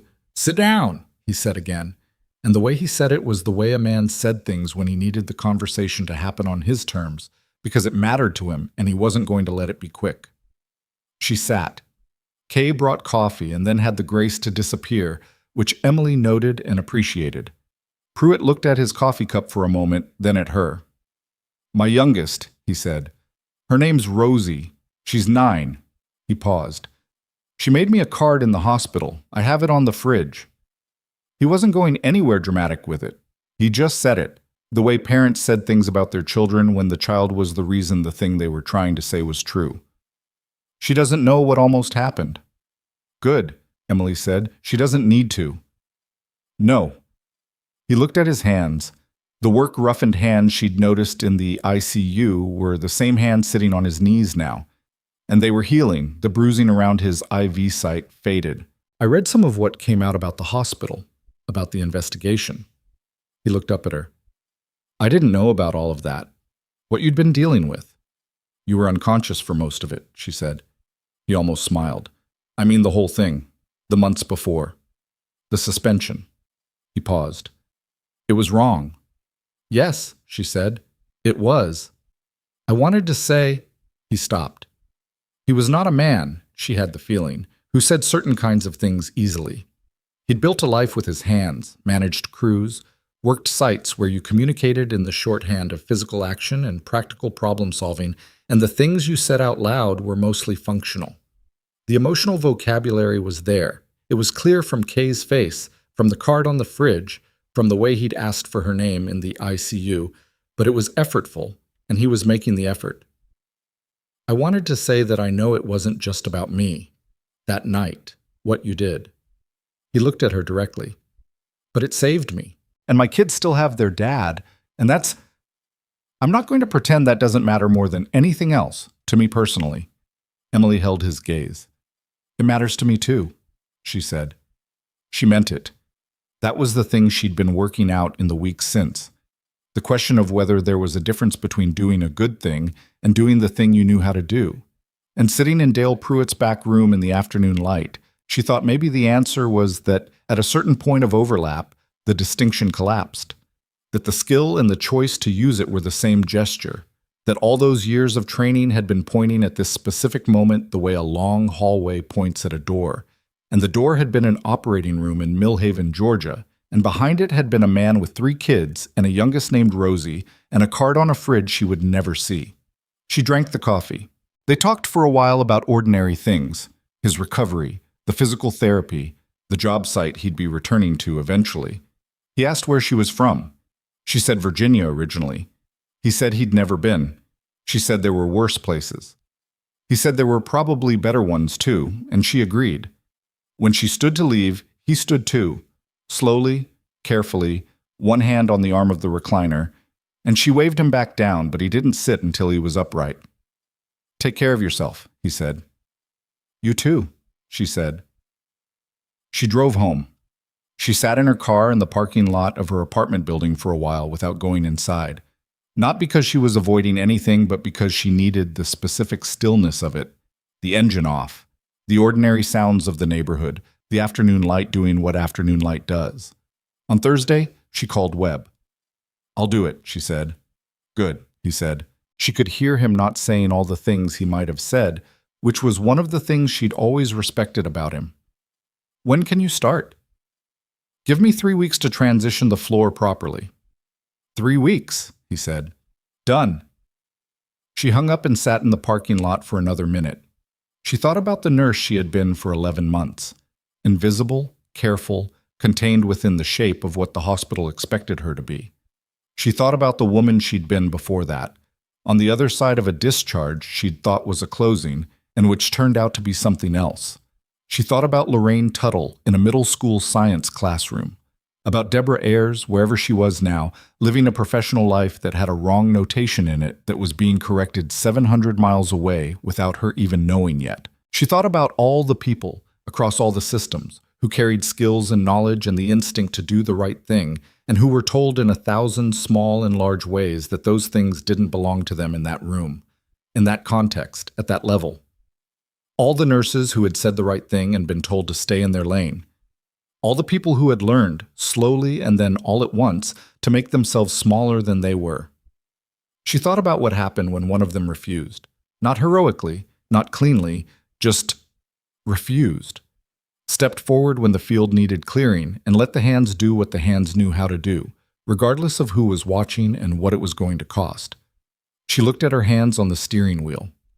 Ordinary hands. The hands of someone who had packed wounds in the dark in moving vehicles and restocked supply carts on night shifts and held a suction wand steady in an operating room while the right thing came into view. She got out of the car. She went inside. She had 3 weeks to finish one chapter before the next one started, and the next one was going to ask more of her than the last, and she was going to be, for the first time in a long time, exactly where her skills were supposed to land. That was enough. That was, after everything, exactly enough.